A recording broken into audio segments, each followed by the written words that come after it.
Good morning, everybody. We have a very full agenda today, including, first up will be Senator Cardin. Before we get to Senator Cardin, just let me remind you that we have web streaming going on. The back of my head is famous again this week, so keep that in mind. And Senator will ask you to use the microphone just so we make sure the tens of thousands of viewers can hear you. And with that, let me just ask my colleague, Senator Zucker, if he has any opening remarks. No, the only thing I'd add, Mr. Chairman, is just remind the House delegation that Montgomery County Senators are also joining this morning. Great. Thanks for coming on over, everybody. Senator Cardin, the floor is yours. Well, Mr. Chairman, thank you very much. It's always a pleasure to come here. I look forward to this visit in order to be able to answer your questions about the federal partners. Normally, it's in a pretty positive spirit. Today it's not because of this partial government shutdown. I want to acknowledge Ken Reichert, who's here, who's my...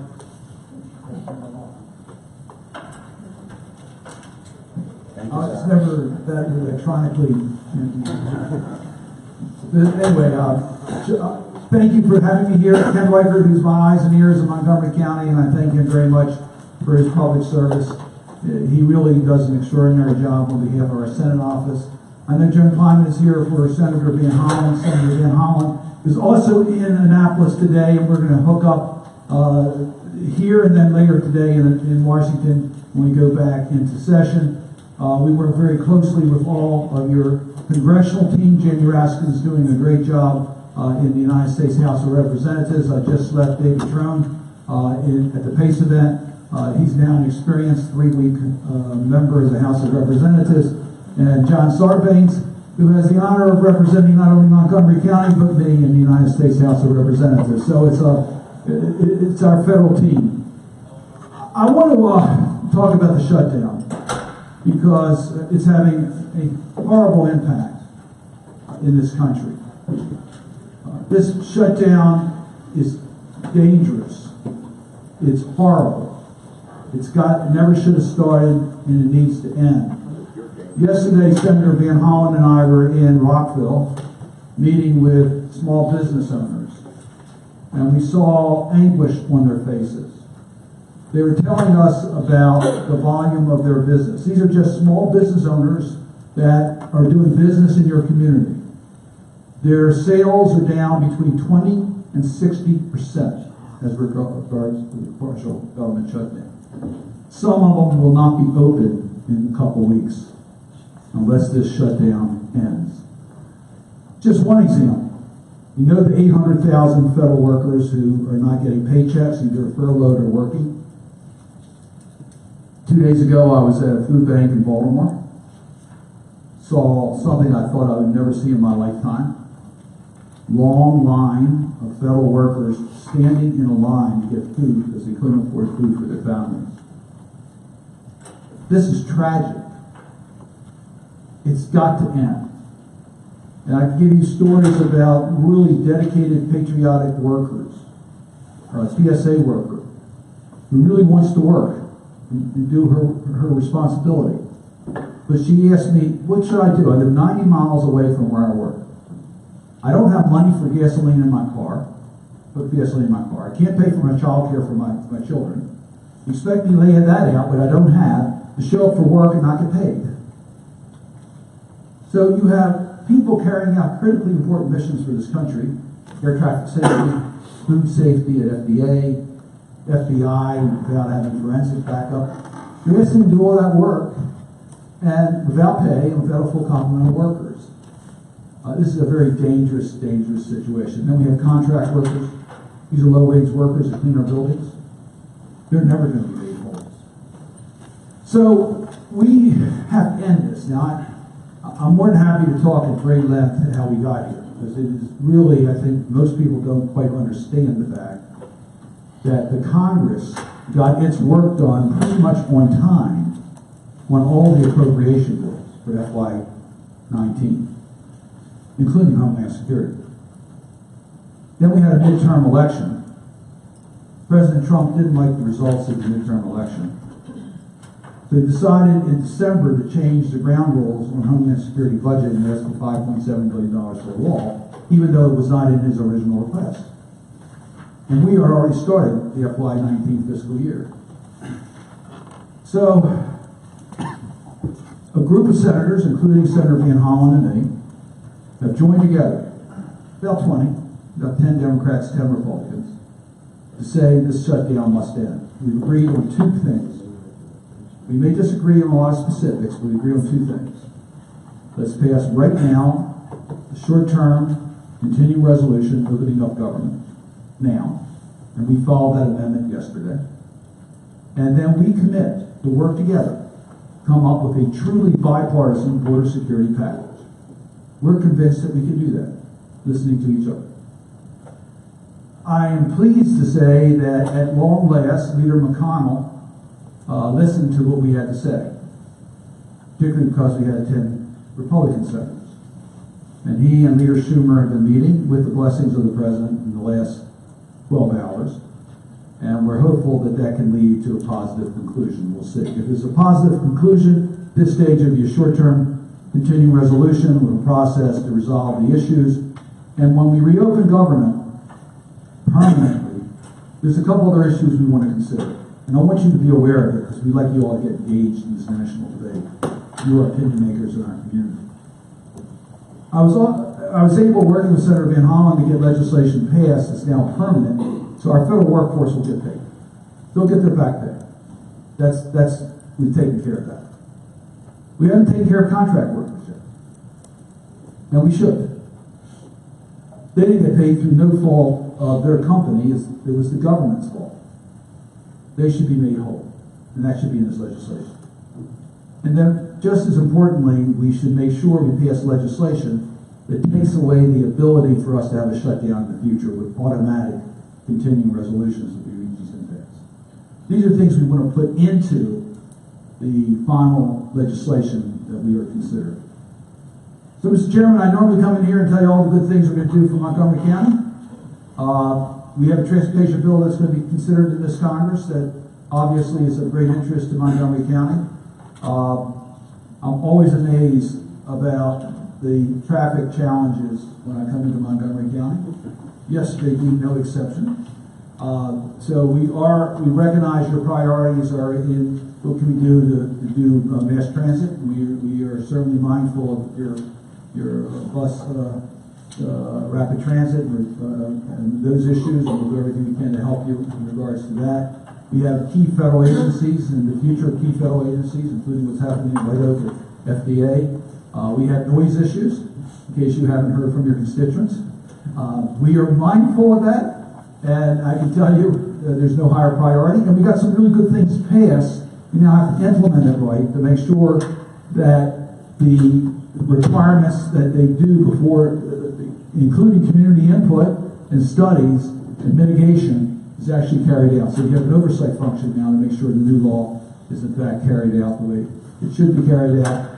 And there are many other issues we could talk about, from opioid problems to or anything else that might be on your mind. So with your permission, I'm more than happy to take a few friendly questions before heading out to the hostile environments of DC. Thank you, Senator. And I've been joined by Chris Lynch, my Chief of Staff. Good morning. Questions for the Senator? Wow.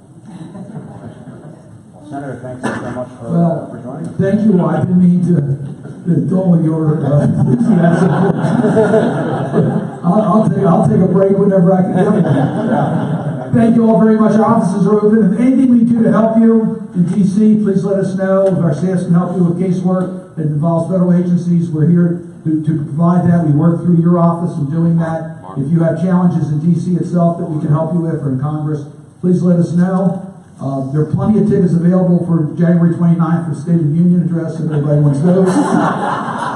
Senator, I apologize. You should have quit while you were ahead. Delegate Sharputian has a question.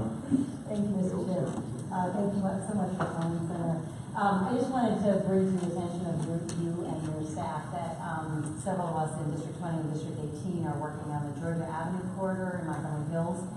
And it looks like we've been encouraging SHA to prioritize investment to turn into complete streets. It's very dangerous right now. It's problematic for pedestrians. It's problematic for people driving. It's problematic for businesses along that corridor and for the communities that live on there. And so I think it's a priority for the county, it's a priority for our districts, and it looks like we'll be applying for some federal bill, I think, grants for that corridor, and so I guess if I need to make a question, what can your office do to help us? Right, well, certainly we will help you, we'll walk you through it. We can help you under the existing authorities and appropriations right now in working with the Department of Transportation to facilitate the consideration. We have a pretty good relationship with the Department of Transportation on Maryland grant applications, so we'll help you with that. But there's changes occurring in two respects. One is that there's going to be another surface transportation reauthorization in this Congress. So as we look at the needs of Montgomery County and Maryland, we'll try to tailor the reauthorization to give you a better shot at these types of funds. And then secondly, the House is talking about changing the appropriation rules, which could also help you. If they change the appropriation rules with under Speaker Pelosi, that could also give us a greater discretion in trying to help. Any other questions? Okay, well, thank you. Thank you all very much. Have a good day.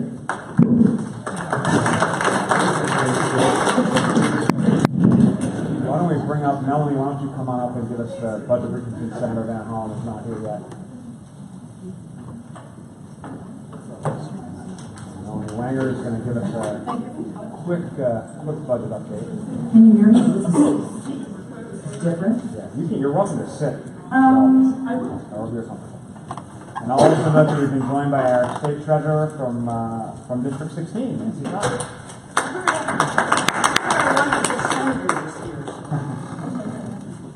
Melanie? Okay, so you have before you just a one-pager. It's on one side of the paper is the direct state aid that will be flowing to the county based on the governor's budget request, which was introduced last Friday.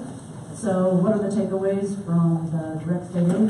Not a lot, except that everything is fully funded.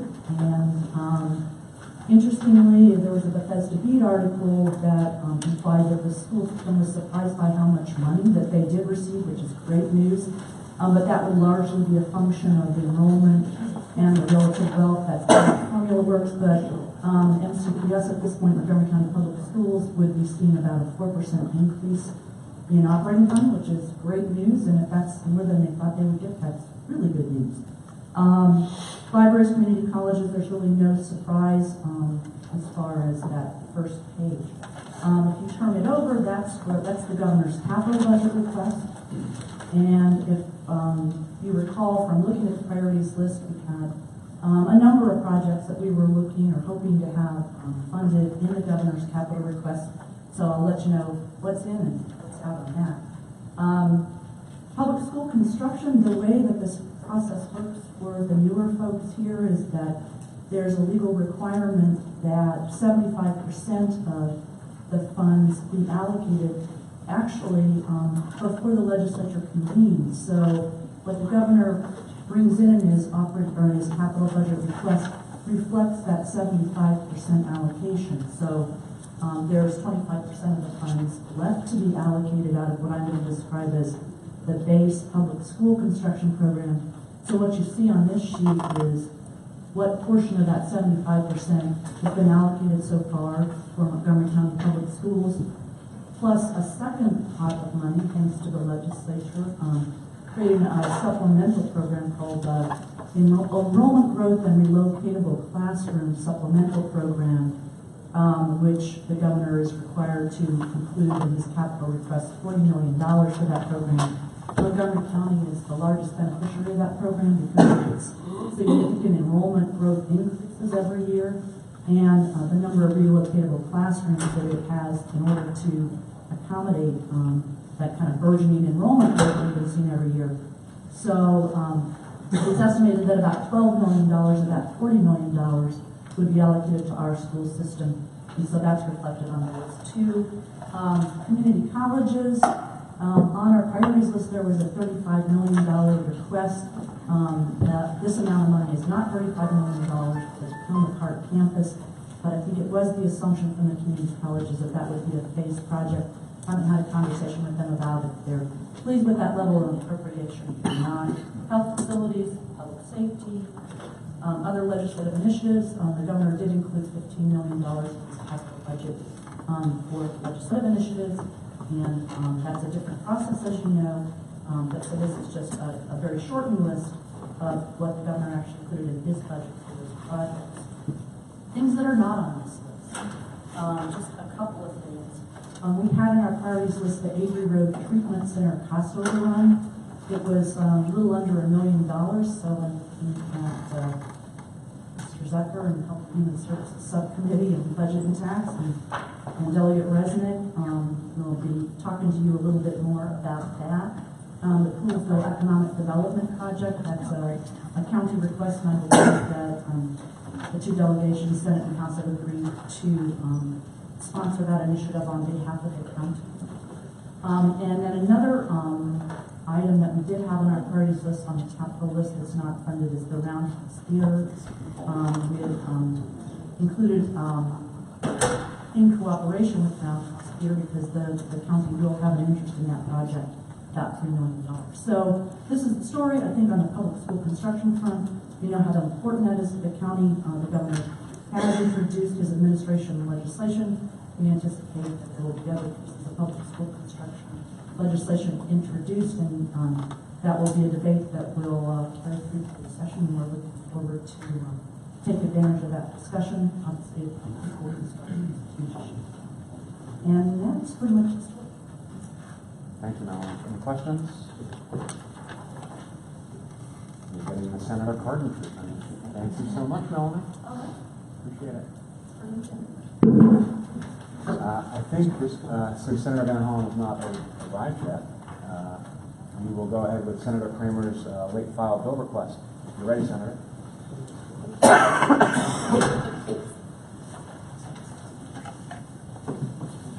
This is a late file bill request, MC/PG 114-19.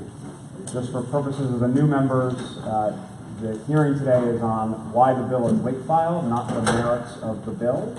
And it requires a 2/3 vote of the House delegation, so 16 to advance voting. Would you mind using the microphone, Senator? Is it still here? Good morning, Mr. Chair, members of the House delegation. Ben Kramer here to explain why. MCPG 114-19 is filed late, and that relates to what the bill is about. It will create a 5th bargaining unit within WSSC. The bargaining unit that has been negotiating with WSSC to create this 5th bargaining unit, because they assumed it is a local bill, the bill request went to one of our council members' offices, where it languished for some time before it was brought to my attention. And as soon as I learned what the bill was, I brought it to WSSC actually for drafting purposes. And, you know, to their credit, they got it done, but it took a little while.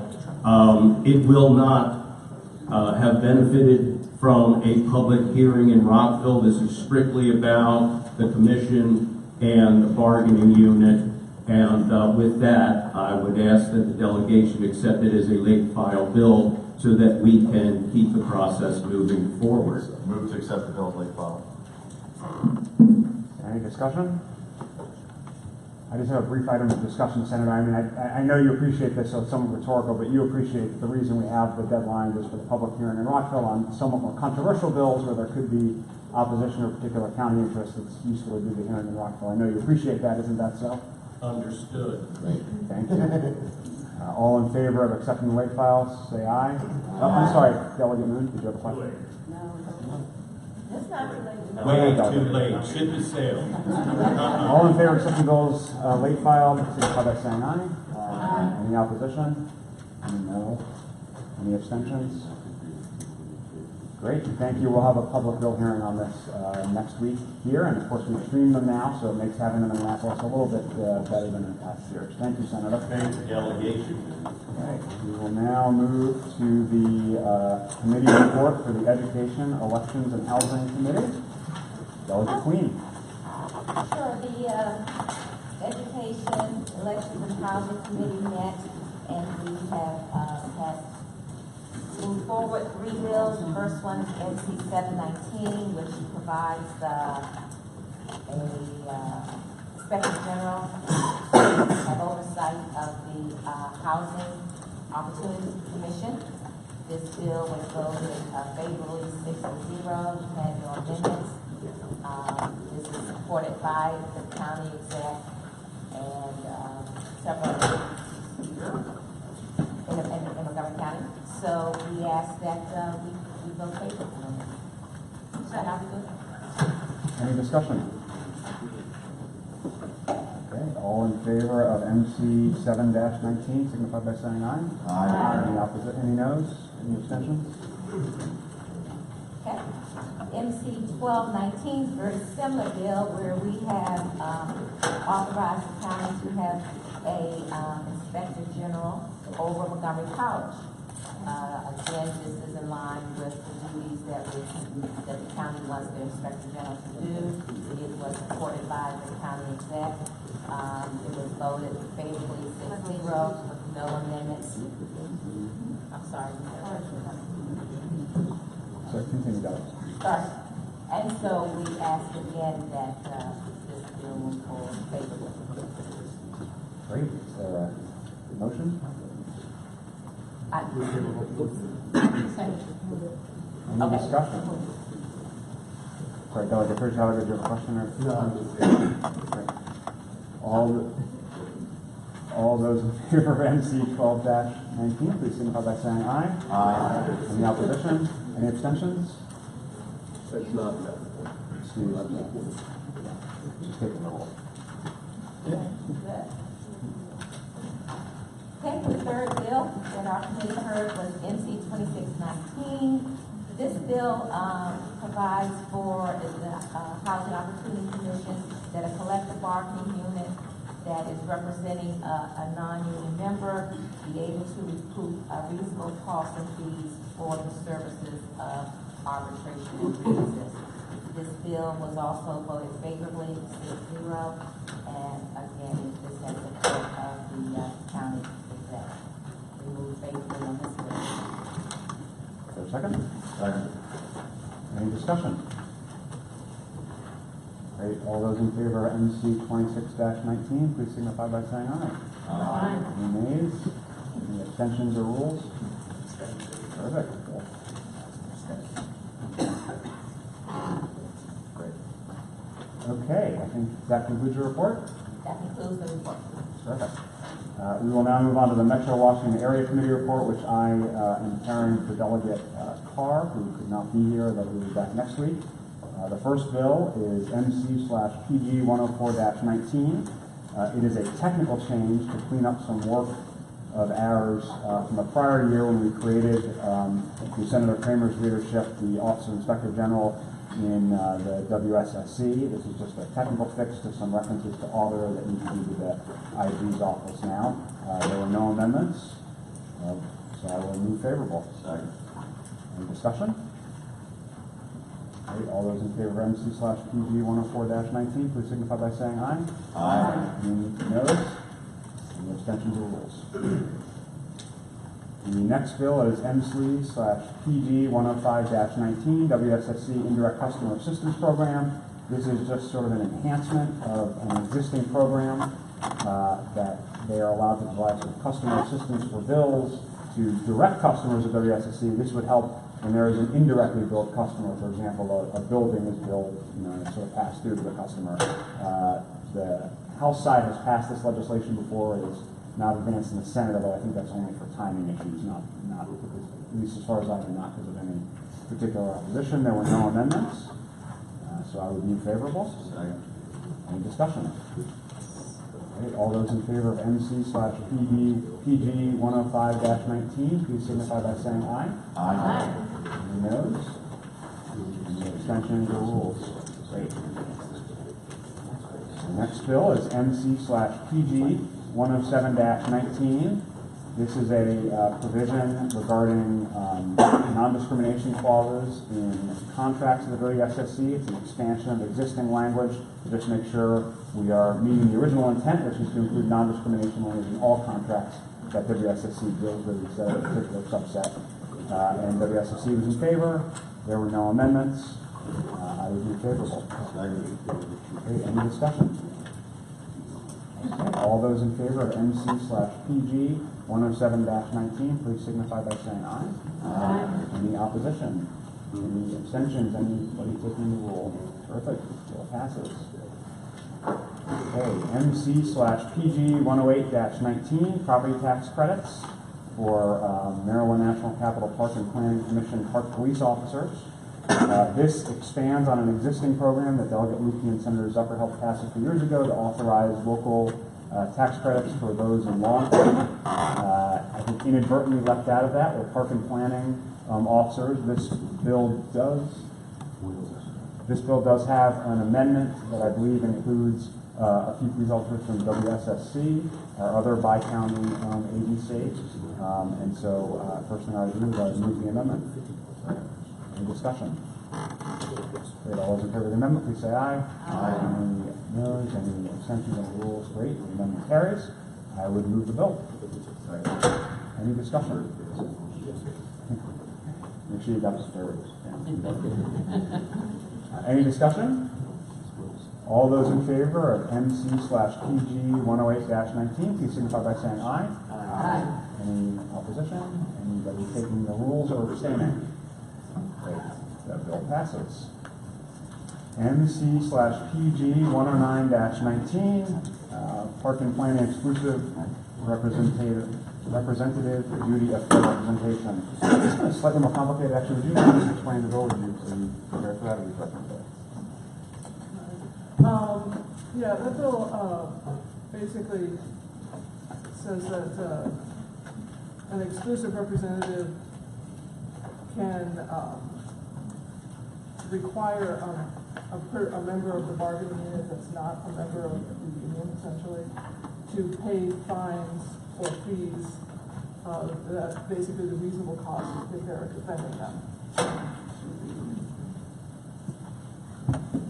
And there was an amendment that we were not able to get in time for the committee meeting, but we wanted the bill to continue to advance since the amendment was a consensus amendment. Would you like to explain the amendment briefly? Yeah, the original bill only applied to one of the bargaining units. It didn't apply to the police officers. And the amendment is to extend the same provisions to the police officers. Which I believe was the intent of both the sponsor and the stakeholders. Correct. Great, I would move the amendment. Second. All those in favor of the amendment, please say aye. Aye. Any noes? Any abstentions or anybody taking the rule? Okay, I would move the bill. Second. Great, any discussion? All those in favor of MC/PG 109-19, please signify by saying aye. Aye. Any opposition? Anybody taking the rule or abstaining?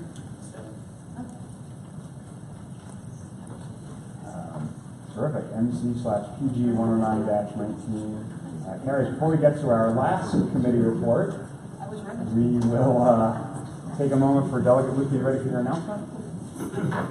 Yeah. I'm going to be circulating a letter to the delegation for everyone to make sure they're comfortable with it.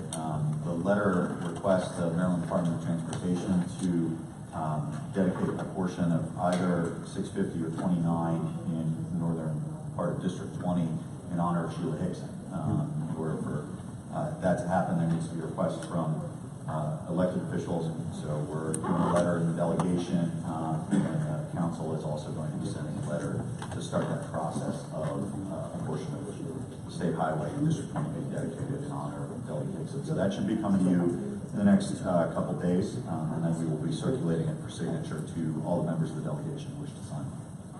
Great. And as many of you recall, we named this delegation room after Chair Hickson last year. Great idea from Chair Robinson. And her picture is behind me. Chair Kelly, are you ready? Sorry for my tardiness. I thought we were starting at 9:30. morning, so forgive me, but just under the wire, the Economic Development Committee was incredibly productive. In the last meeting we had, we passed out, I'm gonna go with 5 bills. Let me find my piece of paper here. Forgive me, I was just reviewing them. I'm gonna find it in just a second. Here we go. Okay.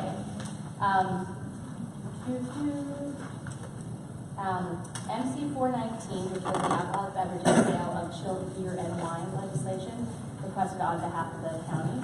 First, just so all the members know, everything that we passed out in our subcommittee was passed out unanimously this week. So this bill had a minor amendment, just to clarify, if you all remember from the hearing, this was the issue of whether we could sell the growlers cold or not. So the amendment clarified that it's only the growlers we're talking about, only beer from a keg that would be cold. So with that, I guess we move the bill as amended. Just to adopt the amendment. I think we usually adopt the amendments. All right, so then I'm going to move the amendment. All in favor? Oh, wait, you can call that. Sorry. All those in You're in favor of charge. the amendment, please say aye. Aye. Any noes? Any abstentions of the rule? Great, the amendment carries. Okay, and then the bill as amended also passed unanimously. Move the bill. Second. Any discussion?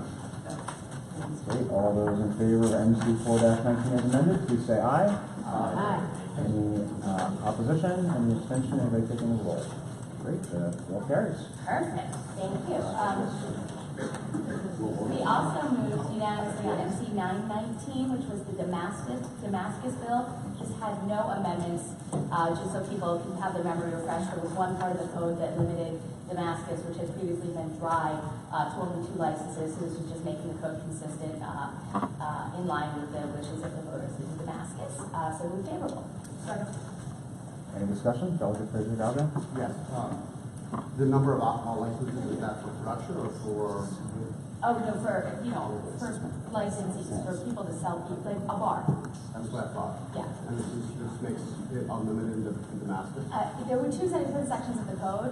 They already didn't have the cap. The intention was not to have a cap. It was just sort of archaic language found somewhere. They didn't know why it was there. DLC didn't intend for it to be there. No, we didn't intend for it to be there when we passed it, when the voters of Damascus passed the referendum. They didn't intend for it to be there. So it's resolved, just a surprise to us that it was there somewhere. So we're taking it out.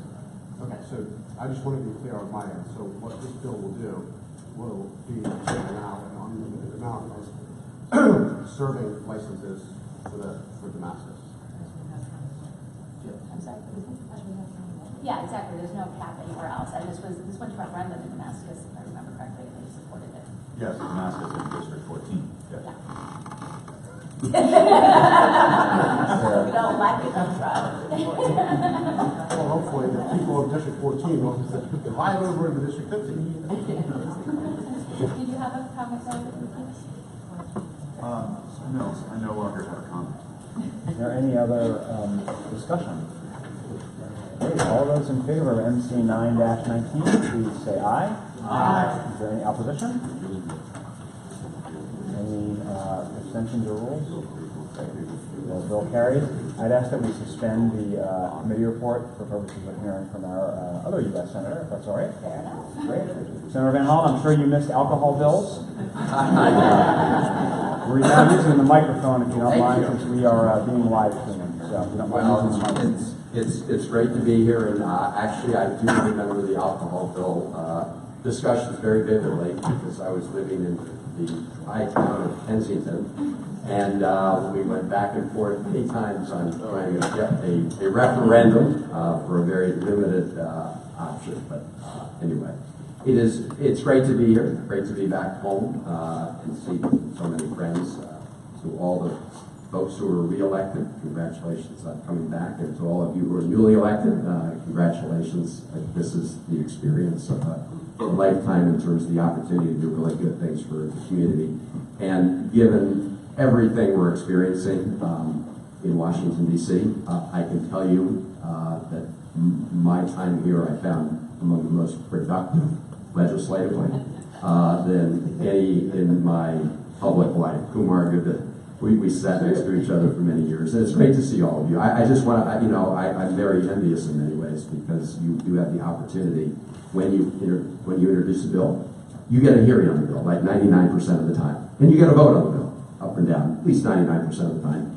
the figures are reversed in Washington, they say, right? So, but nevertheless, we made progress on a very few issues, but of course, at this particular moment, we're sort of engulfed in a shameful shutdown, a lot of chaos. I know that Senator Cardin was here and covered a lot of territory on that. So I don't want to replow the territory he's gone through. I'm happy to try and answer any questions.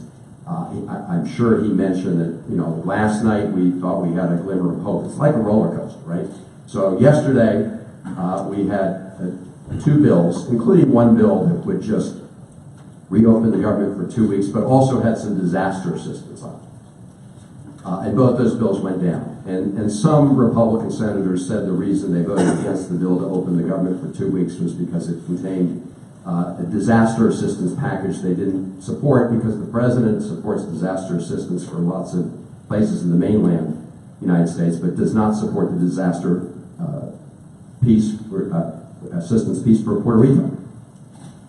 And so the bill that had the 2-week opening also included disaster relief for Puerto Rico, and so a lot of people said, well, they're not going to support that. Anyway, bottom line is, obviously those bills went down. We then introduced, Senator Cardin and I and others, a bill of straight, nothing else attached to it, provision to open the government for 3 weeks. We had 10 Republican senators on the floor, 10 Democratic senators, and the hope was that that would be a way to move forward. Let's just take time out, right? Nobody has any conditions attached to that other than that we will use the time constructively in serious discussions on border security and immigration issues and other issues that come up.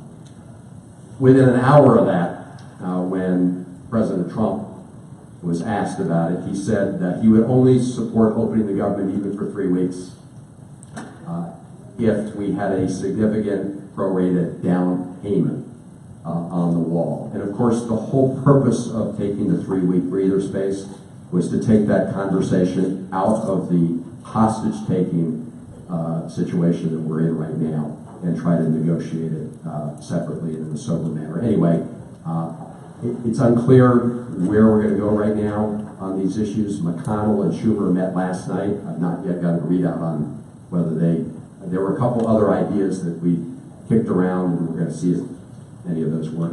In the meantime, we're focused on trying to mitigate the damage, and I want to thank all of you for your efforts there, both calling upon, you know, banks or utility companies or community colleges to do everything they can to make sure that our constituents have a little relief during this really difficult time. As you know, today's the second full missed pay period. So we are looking for a way to end this shameful shutdown. And I think Senator Cardin probably mentioned as part of this, there's a growing bipartisan view that we should include in whatever we finally come up with a provision to prohibit, that would end government shutdowns at least during the period of time of this presidency. So we'll look at, yeah, but you want to end government shutdowns, period, obviously. I do.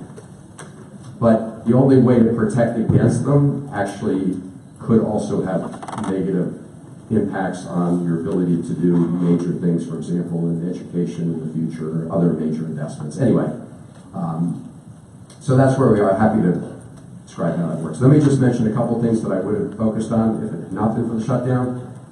Metro. And Mr. Chairman, you've obviously been a big leader on this, and everybody here should know, probably I'm sure you do know, that, you know, back in, we negotiated a bipartisan agreement for the federal government to provide funding for Metro 10 years ago. It's called PREA, and we got it passed. It's the only Metro system in the country that has a special federal allocation on top of the money that the Metro system gets on a formula basis. So transit systems around the country get federal funds on a formula basis. But the argument we made, and Tom Davis, a former Republican congressman from Virginia, was very involved in this, State Boyer, myself, others, made the argument that we're Washington's Metro. We carry federal employees to work, and therefore federal government should make more of a contribution. And obviously our argument about federal employees is true because you've seen the hit Metro is taking right now. So as a result of that, we changed the charter, and the federal government now has been contributing $150 million a year. It's not automatic. We have to fight to get it appropriated every year. But the authorization, the 10-year authorization for that $150 million expires this year.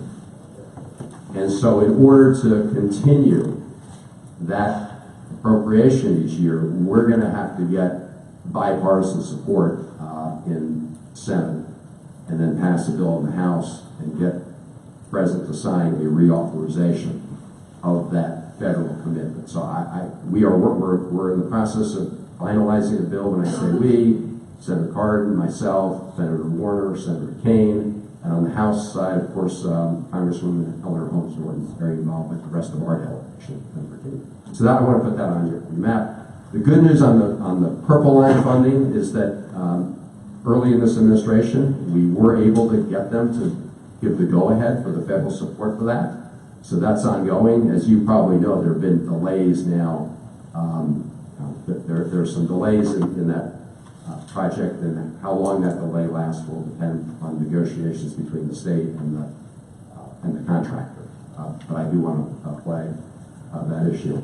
Other transportation issues we've been working on as well, but those are just a few things. So let me stop there. I'm happy to try and answer any questions. On the shutdown, I can tell you we are looking at every single negative impact, and legislation has been introduced to deal with it, but the key is to try to get it passed now. So, for example, in one of the delegates from Howard County is going to be introducing legislation that would allow Maryland to fund unemployment compensation for federal workers who were required to go to work but still aren't getting paid, and because they're working, they don't meet the federal definition for being unemployed, even though they're not getting paid. So you have this crazy situation where people who aren't getting a paycheck aren't qualifying under the federal rules. So we have a piece of legislation to deal with that, but obviously time is of the essence here. There's also legislation to try to make sure people's credit rating is not harmed and those kind of things. So we are trying to do that even as we try to find a way to end this ridiculous and shameful shutdown that is having such a harmful. So thank you for what you're doing to try to help our constituents in this period of time, and I'm happy to try and answer any questions. But again, it's great to be here, and thank you all for your good work. All right. Questions for Senator Van Hollen? Delegate Charcudian, follow up? Sure, I'll ask follow-up questions. So, and for those who, thank you, Mr. Chair, for those who missed it earlier. So the Georgia Avenue Corridor was actually met with your staff. They've been very helpful. Montgomery Hills, District 18 and District 20 delegations are both very committed to supporting efforts there. Community groups have done great work advocating for complete streets and improvement in transportation movement for vehicles, for bikes, for pedestrians, and also for commerce along that area. Economic development plans on making it walk safe and also making left turns possible. And so we'll be supporting the county in their application for a federal grant for that in the SHA. And the question is, what can the office do to help? So thank you. Yeah, I know we've been our teams on that issue, and we're happy to strongly support the application of the federal government, and I have my team here with me, and so we will follow up. But thank you for that initiative, and it is going to be part of the county's request, right? I mean, the county is so we got everybody. I also want to say how great it is for me to be here with Nancy Powell, our treasurer. Nancy, thank you for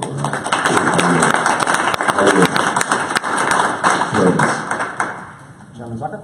Thank you very much, Mr. Chairman. Senator, always good to see you. Just not to get in the weeds on what you all are doing with the federal shutdown, but are you also looking at child care facilities attached to federal agencies? I know that in this, I received correspondence from one of District 14's constituents about, he's on the board of NIST, and he's worried that they may actually have to, they may be worried that they may have to actually shut down just because they're not able to pay their staff, and they may not be able to continue paying their staff even after the government opens, unless there's some type of appropriation.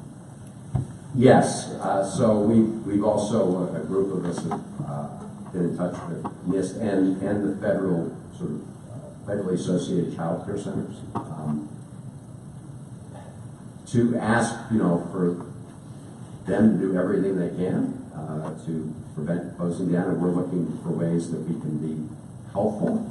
I mean, the challenge, of course, is in the government shutdown, they cut off spigots of money, and of course, employees aren't coming in and paying it. So we're also worried in there's some child care centers where there's a real threat that federal employees who are not sending their kids there during the shutdown, they lose their places, and it just creates all sorts of other disruptions. So we've sent a letter as well. We're trying to work through these issues. I mean, as you can imagine, you're seeing it in just about every area: childcare, housing, just transportation for people who are, working without pay. They're still incurring their transportation costs. So it was good to see the state of Maryland take the action it did. We are pushing other transportation systems to do similar things. We've asked all the banks and credit unions to, exercise forbearance when it comes to loans. So the thing about this is there's some things that we're working hard to. We'd like to get all this passed now. Barring that, we want to include a lot of these measures, at least that can help mitigate things that already happened in this final package. And so that list of things is growing.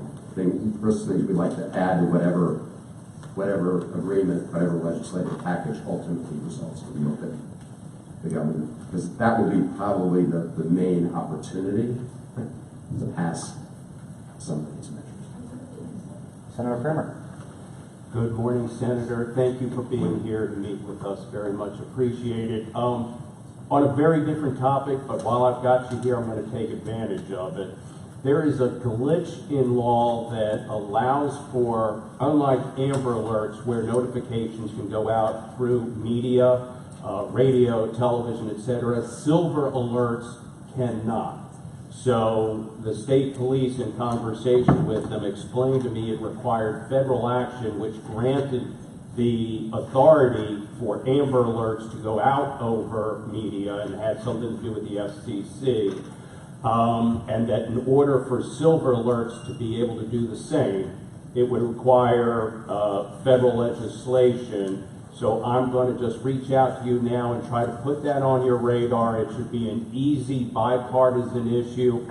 I would assume that even the buffoon in the White House would be able to appreciate the value of this action. So it would be great, and I'm assuming other states are in a very similar position as Maryland with their Silver Alerts. So I think it would really up the effort in taking full advantage of the notification system when someone with a cognitive impairment goes missing. So thank you, sir. I'm happy to work with you on that and try to get it done. Absolutely. Thank you. I'm always surprised to find some little measure in federal law. I can understand with the FCC that prevents state or local government from doing certain things. A couple of years ago, as you know, in Montgomery County, we had all this predatory towing that was going on. People would just, someone would be gone for 30 seconds and they tow their car. It turns out that there was a federal law that inhibited the council from passing measures that got put in there by like the tow trucking industry. So we eliminated that under federal law finally. But anyway, thank you. We'll work with you on that. Thank you, sir. Chairman Barback. Thank you, Senator. A couple of tax practitioners have asked me about this. What is the status of the Internal Revenue Service? What is going to be the status of processing personal and corporate tax forms and processing refunds? So, my understanding is that the administration is bringing back IRS agents to process tax refunds. That's my understanding right now. It does get into this, it does raise these questions, right, about what is an essential government service. And so, obviously, all of us would like to see more government services being made available. We also want to make sure that the administration isn't playing fast and loose with the rules and just declaring things they like essential services. Yeah, so let's let corporations file for refunds, but we're not going to allow loans for low income housing or small business administration loans. So my understanding, I'll get back to you to confirm this, is their plan is to bring back people to process the refunds, but it does raise this other serious question about just bringing back your favorites. So, for example, the mortgage banking industry wanted to have the IRS be able to confirm sort of information for the purposes of lending for home purchases. And the administration brought back people to perform that function, right?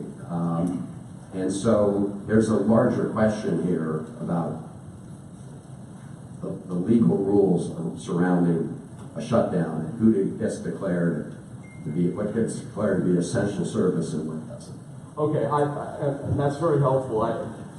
They need to understand that forms are going to be filed starting at the beginning of February, and already tax practitioners are finding that the already slow responsiveness of the IRS, it has gotten worse. And so, unfortunately, unless they act very quickly, the pileup during February and March is going to be much worse than it ordinarily is. And even if the shutdown ends in mid-February, it could still have the effect of delaying refunds in April and into May, simply because workload hasn't been processed. And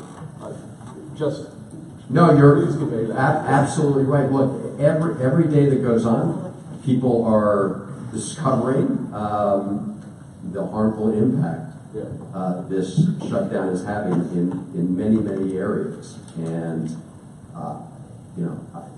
the reports out is that the White House is kind of all of a sudden discovering what kind of damage is being done. Mick Mulvaney, the acting chief of staff, who was formerly the head of OMB, is now rushing to try to figure out what sort of areas to open and what not, which gets this other tricky question I raised those questions. But I certainly understand the situation of the IRS. I mean, just think, look, this is a partial government shutdown, right?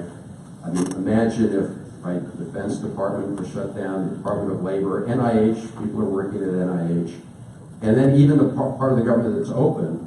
I mean, at TSA, right, we really closed the FAA and TSA. So, some people who are sort of in the anti-government camp are beginning to discover that federal government does really important things for the country. Thanks. Senator Feldman. Senator, just a couple of kind of issues we're dealing with here. Number one, we've got several proposals dealing with responding to the dismantling of the ACA, constitutional situation out of Texas, prescription drugs, and also the cannabis issue. So on these three issues, particularly the scheduling and the banking problems as we try to develop our medical cannabis industry. So whether it's the ACA issues or prescription drug, I think Congressman Cummings has had some hearings on that subject for this topic about banking and all the others. Is there any activity coming out of the House with the new makeup? It's not clear to me, if there's any renewed energy to tackle some of these big issues. We've got a lot of proposals right here in Annapolis this session, quite frankly, particularly on the ACA, response to the dismantling of the ACA and prescription drug pricing. So You know, is there So anything on the response to dismantling the Affordable Care Act, first of all, I want to commend the General Assembly of what you did. I think it was just last session to create the reinsurance fund. I mean, Maryland, because of your action, was able to do a lot better for its constituents, for our people in Maryland than other states. I mean, that was a really important action that you took. But the administration, the Trump administration, continues. I mean, just pick up a newspaper about every day, and there's some other assault on some provision in the Affordable Care Act. The good news is, despite all the attacks, you know, it's kind of weathering the storm, but there's a limit, obviously, to how much damage it can take. So I welcome your, I don't know all the details of the proposal, but I welcome the measures that I know are under consideration to try to make sure that Maryland continues to be a model for how we are ensuring that we provide the kind of coverage the Affordable Care Act provided. I mean, just nationally, I mean, the numbers in Maryland are very high in terms of the number of people. But if you took the Medicaid expansion plus the exchange provisions, we're talking about a lot of Marylanders. And then even more, and this is an important point, I think, even more, even those who are outside the exchange or not part of expanded Medicaid benefit from the patient protections that are in the Affordable Care Act as well. On the issue of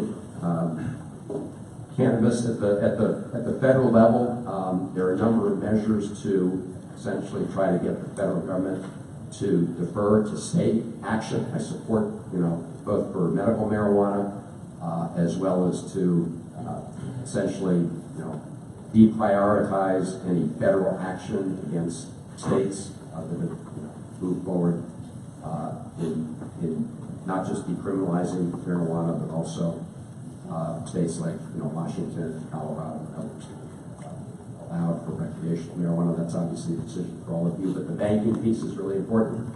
And you know, depending on what direction Maryland decides to go, happy to work with you.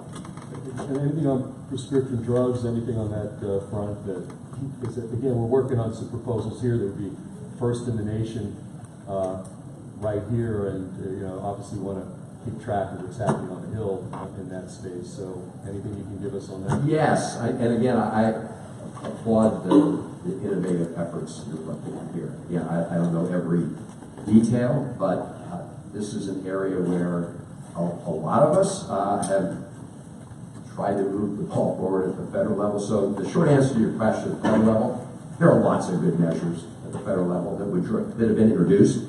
It would dramatically, you know, reduce the cost of prescription drugs. That's the good news is you got measures introduced. The bad news is, you know, trying to get them through this particular Senate.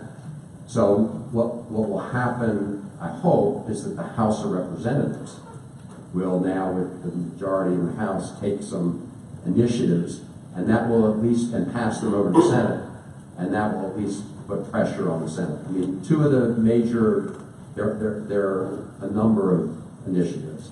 One is to give the federal government the negotiating authority for prescription drugs, just like, you know, the Veterans Administration has. Another would be to allow the reimportation, right, of drugs that are manufactured here, sold in places like Canada at much lower prices. If you allow the reimportation of those drugs, obviously you're going to create a market pressure for the same drug at lower prices. I mean, it's something that, you know, I've supported for years. We made, you know, in the Senate, we got close actually about a year ago to getting the vote on this, but a majority. We didn't get near the magic number of 60.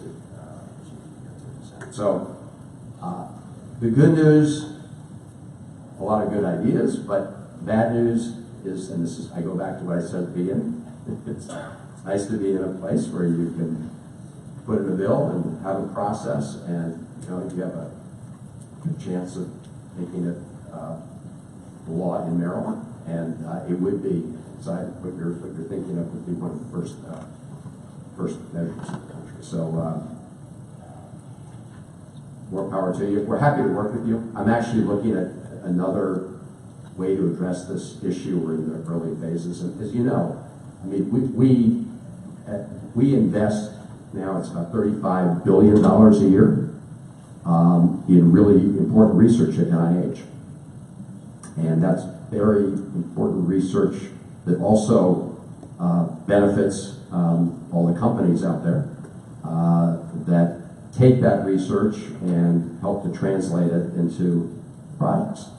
And in some cases, the federal government keeps a sort of an intellectual property interest in those products, but really, we never really do what we could in terms of using that leverage to maybe help bring down costs of drugs. So we're looking at a number of ideas in that space. Thank you. Delegate Shi, did you have a question? Thank you. Best communicate with federal workers in our districts about Could you repeat that, please? We can't hear you. Oh, sorry. My question is about how to best communicate with our constituents who are federal workers who are very anxious about what to expect, especially if there is any sort of hotline or whatever that we can guide them to. So the question is, how can you best communicate with federal workers in our area? And the answer is it's not as easy as I think, and we've been struggling too, because every agency obviously has its own group. So we are trying to work through two groups. One, through the agencies themselves, who have a list of names of federal employees, but also then you also have the union representatives who are trying to also keep in communication with their members. So why don't, if you can be in touch with us, we can try to make sure that we provide you whatever information we have on how to best communicate with federal. There's no simple way. It's not as if we have a button we can push and inform federal employees. Now the departments obviously can do that, but they're not, they're not giving over their lists with all their employees. So it's a challenge. We've had to be more in a responsive mode than on the communication front than the ability to directly communicate with every federal employee. Delegate Stewart. Thank you, Senator, for joining us. We really all appreciate it. I had one question that's actually piggybacking off the bill that's going to be introduced actually by Senator Feldman, who stepped out this session to strengthen the renewable portfolio standard. And there's been a lot of renewed energy, it seems like, on the Hill surrounding climate change, especially in the wake of the IPCC report. And a lot of this is under the banner of the admittedly ethereal Green New Deal. And it seems like really the Overton window has shifted a little bit, such that even some right-leaning elected officials and commentators are embracing market-driven responses to climate change more than they have maybe in a decade. I know you'll be reintroducing your cap and dividend bill, but I was just curious about your thoughts about this renewed energy surrounding bold and swift actions for to address climate change. Sure. Well, thank you for your initiatives in this area and others as well. And you're right. There's a lot more activity around trying to address the issue of climate change from a whole range of different angles, right? One is through renewable energy portfolios, one is through more efficient energy and renewable energy, and the other is the kind of mechanism that I introduced and we're about to reintroduce, which would be, as you said, using market mechanisms to raise the cost of carbon pollution, but then dividend back those proceeds, at least under the cap and dividend proposal that I've got, to every household. Because that directly addresses the concern that when you put a price on carbon pollution, you're obviously raising the cost, and you use the proceeds of that to rebate directly to households. They have more money in their pocket. In fact, a lot of economists have looked at the bill that we proposed, and it shows that between 70 and 75% of households would actually have more money in their pocket at the end of the day than they did to begin with, even apart from whatever savings they might make for more energy efficient, right? Just more money in their pockets. And then, of course, there are the benefits of, the reduced costs of climate, the devastation through weather events and other things. So, as you say, the good news is that there's more activity around this. I expect the House representatives will act on something, whether it's along all the lines that you talked about. It will take them, I think, a little time to get a product together, and I would urge them to keep it as simple as possible, because when you get into the area of climate change and clean energy space, there are lots of really good ideas, but you don't want the product to get so weighed down by having so many different things in it that it can be sort of picked off by different opponents. So the good news is I expect the House will act on something at some point. Of course, the challenge remains in the United States Senate, but that will at least create an opportunity for us in the Senate to call upon the Senate to take up these measures, and it will become a very important part of the presidential conversation, 2020.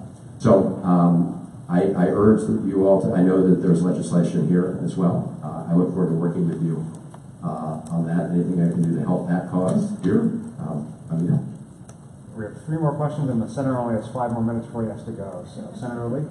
Yes, Senator, thank you for coming down here.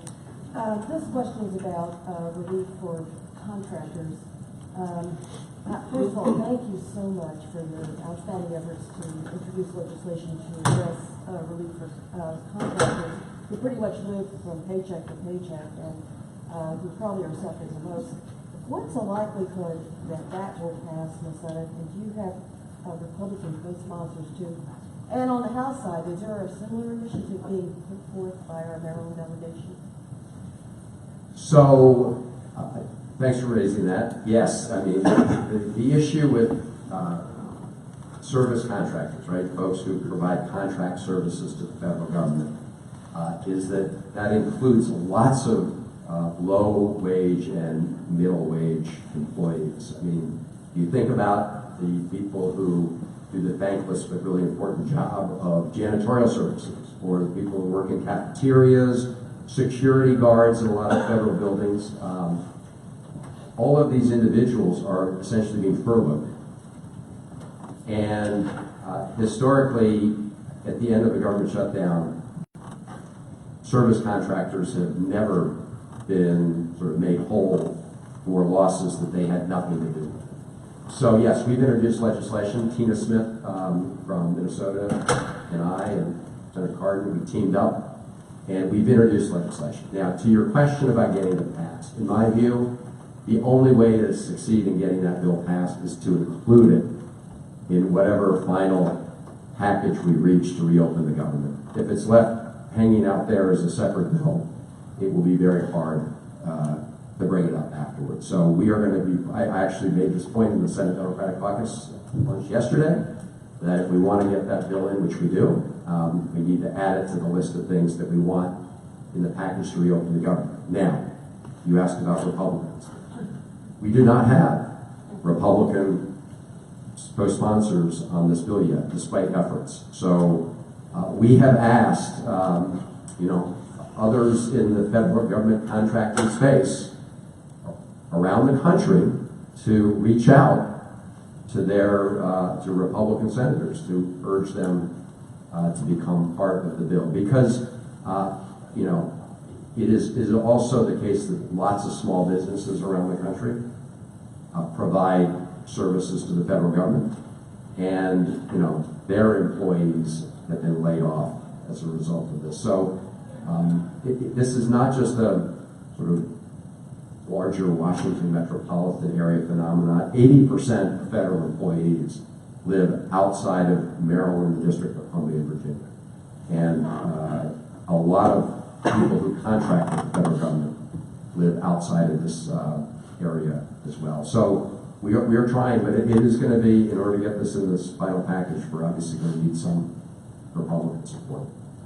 Lightning round, Delegate Collison. I'll pass because I think essentially this answered my question. Delegate Solomon. Be very brief. Thank you again for your help on sort of echo Delegate Turkey's comments. Just wanted to ask, in regards to the Beltway expansion, the rumors that the Trump administration has sort of fast-tracked some of the governor's ideas because, you know, it wants to kind of see some of the expansions move forward with different projects around the country. I'm wondering if you could hear office has any interaction with them or could comment on that at all. So, Jared, if you've got I had not heard that the Trump administration was going to try to fast track They were looking to prioritize that. because, you know, my understanding is that the Governor Hogan's proposal would be primarily using state but mostly private toll money. So we should compare notes. We'll look into that. I understand the Montgomery County Executive's position, which is that first deal with the American Legion Bridge widening issue, because it doesn't do a lot of good to widen all of, apart from all the other issues involved, the widening question. But from a pure traffic perspective, it doesn't do much good if you still have that funnel there at the American Legion Bridge. So, but we will try and find out if and what the Trump administration is doing in this area. Thanks, Tim. This is obviously a big issue for all of us, the proposals the governor's put forward on both 495 and 270, and let's remain in very close communication on how we all proceed. Let me just mention briefly on the House side, Delegates Moon and Solomon are sort of designated federal conduits or so. Senator, thank you so much for joining us. We have school funding and stadium debates going on in Annapolis right now, so we really welcome you spending more time here. School funding, that was the second one? Stadiums. So we'd really welcome your help navigating all that.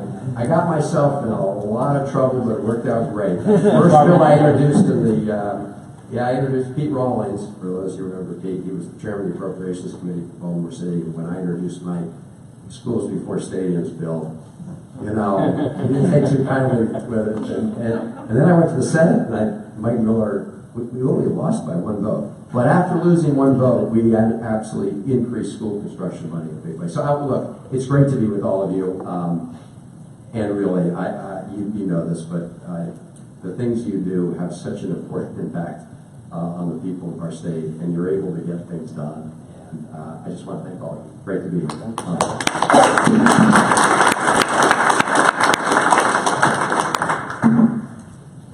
And on that lofty note, we get to return to alcohol licensing regulation. Excellent.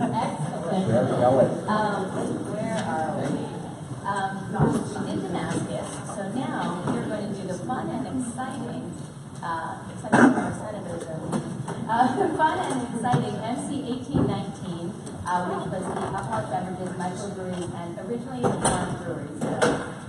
Those of you who remember this hearing remember there were a bunch of questions, but there was an amendment presented at the hearing that the subcommittee considered that entirely took out the farm breweries component of the bill. So I'm just going to refer to it as the microbreweries, and for clarification, really, microbreweries and warehouses bill. What the bill does as amended is really three things. Originally the bill came in allowing for unlimited, I'm really tired this morning, unlimited barrels, but there was a cap put on that. So it would increase the quantity of barrels allowed in our microbreweries. And for those of you who remember this bill, Denizens came in to testify on this, True Respite came in to testify on this one, increasing their limit to 45,000 barrels. It kept the on-premise cap the same, which is 4,000. However, it changes sort of in the law that allows, that would require the 4,000 barrel on-premise cap to apply to 2 different locations. So that means instead, if you have 2 locations, you get twice the 4,000 cap, which seemed fair. And then for the Class 7 wholesalers, it also increases from 22,500 to 45,000 and allows a second location for a warehouse, which would then increase their limit from 3,000 to 6,000. So it does slightly increase the limits, but it's not unlimited limits. Takes out entirely the farm breweries, and we adopted that amendment unanimously. So with that, I move the amendment. Question? Second. Thank you. Discussion on the amendment. Delegate. So I hope these are quick questions. And the only reason I have questions on this is that these topics seem very familiar to me from our big debate on production caps and such. The first question is, we don't have that many microbreweries, so can you just name the ones that you think are impacted by this bill? I don't know what the concept is, and that doesn't mean anything to me. So I know that we had testimony from Denizens and from True Respite. So I know it's relevant for them. Delegate Luke, do you have any more? I'm looking up the list right now. Okay. While he takes some time, I did want to, since we do have new members of the delegation, run through the process really quickly because we had some questions after the subcommittee meeting, so I thought new members might really appreciate a little of the process for alcohol bills. And this is true, really the process for all of our local bills. They come through the local subcommittees. We consider them here in the House delegation. Then they have to go through to the standing committee. And the standing committee needs to approve our local bill. So generally they move forward with something called local courtesy, which means if the local delegation wants it and it's not going to do any harm, they'll err on the side of passing it. Except in the instances when perhaps it's going to set a statewide precedent that the standing committee is not comfortable with. So when we're looking at local legislation, particularly on alcohol, we have to weigh the fact that that the Economic Development Committee, which is the standing committee, has perhaps sometimes different opinions than Montgomery County might have on some of these issues. So this did come up in this subcommittee, why aren't we doing certain other things that the county delegation might want to do? But we recognize that we want a bill that can make it through the standing committee and just parallel track. Of course, we're in the House delegation here. The Senate delegation will also consider this, take their own position, and it has to pass through the Senate standing committee as well. So that's the process we go through. And all the alcohol bills are heard on the same day of the Economic Matters Committee. So here in the Economic Development Committee, we try to get the alcohol bills out and take a position on them one way or another in advance of Alcohol Day, which is usually middle of February sometime. Before on the amendment, is there further discussion on the amendment? Yes.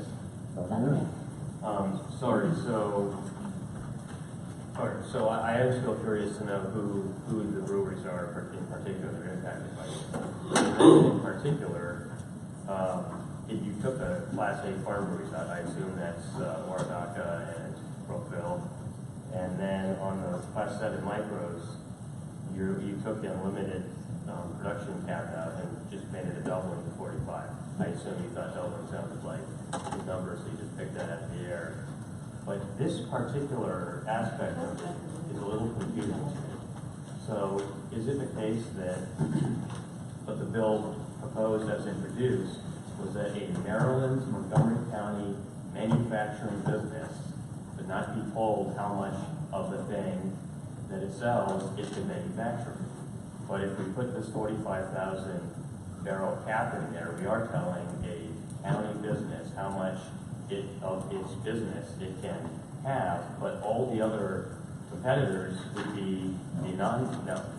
There's a cap at state law. No, out of state. Yes. So like if Coors is producing beer in Colorado or wherever it is, it can produce as much as it wants. But our own businesses, we're telling them they cannot. Our Class 5 breweries, I think, do not have a cap. These are Class 7 breweries. So they have an existing cap of 22.5. Right. No, I understand. So I guess, can someone explain to me what the rationale of capping our domestic production is? You would have to ask members of the Economic Matters Committee. Yeah, but that's what this amendment is. This is your amendment. This is my amendment, which is what we think we can get through the Economic Matters Committee. Okay. So I just want to clarify that that's what we're doing. Your bill is good because it would improve the situation. But And we did hear testimony that it would take many years before any of our local breweries reached the 45, but it is not you know, we are kicking the can down the road, which is something we try not to do, and I think in a perfect world, certainly the question was raised, should we just keep it unlimited? But we did not think that it would necessarily get through the full committee, delegate resident.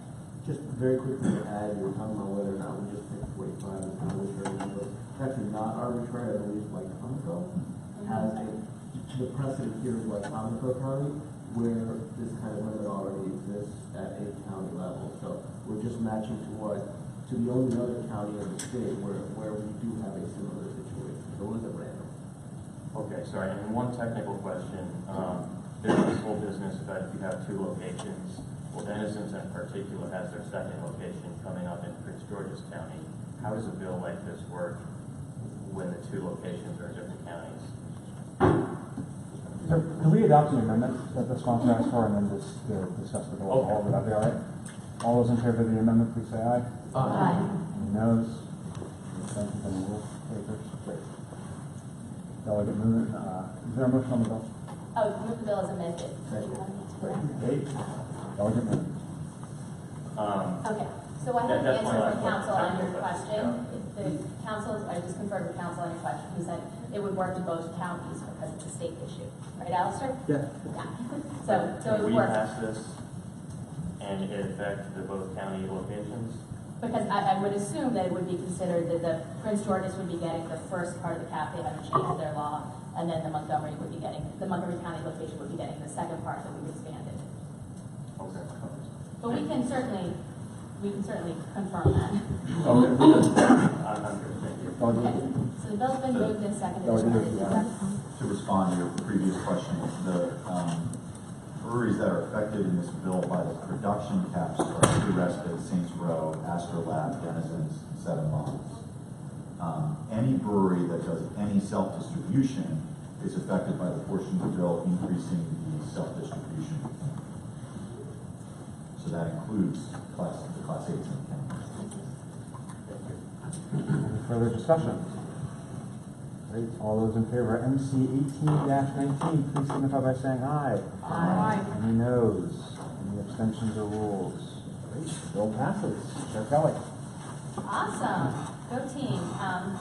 So MC 28-19, we heard on the second night of hearings, was Senator Kagan's bill. I believe you remember it was Seven Seas Restaurant had an issue where they basically had to pay for the whole year for their license. So this legislation, which the county does not think is going to be used very much, would prorate back the unearned portion of the license fee. And it did pass unanimously with no amendments to the bill. Any discussion? Great. All those in favor of MC 28-19, please signify by saying aye. Aye. Any opposition?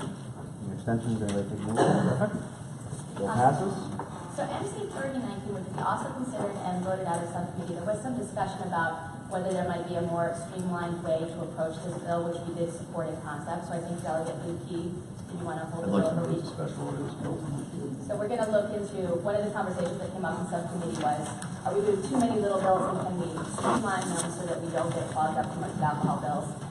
Delegate Kaiser had some questions about this in subcommittee, and I think Delegate Luke is going to follow up on that. So we're going to hold it for a week, but we'll bring it back next week either with a fix or with it as is. Is there a second on the special order? Great. All those in favor say aye. All opposed say nay. Motion carries. Just so everyone knows, the special order is just holding up. Basically, it's not this particular language, but it just holds it to the next session so that people can work out their issues. Committee announcements. Chair Kelly. Oh man, going again. So we will be meeting again next week, Thursday, 9 a.m. Chair Queen. We will not be meeting today. We will reschedule the next one. We'll let you know.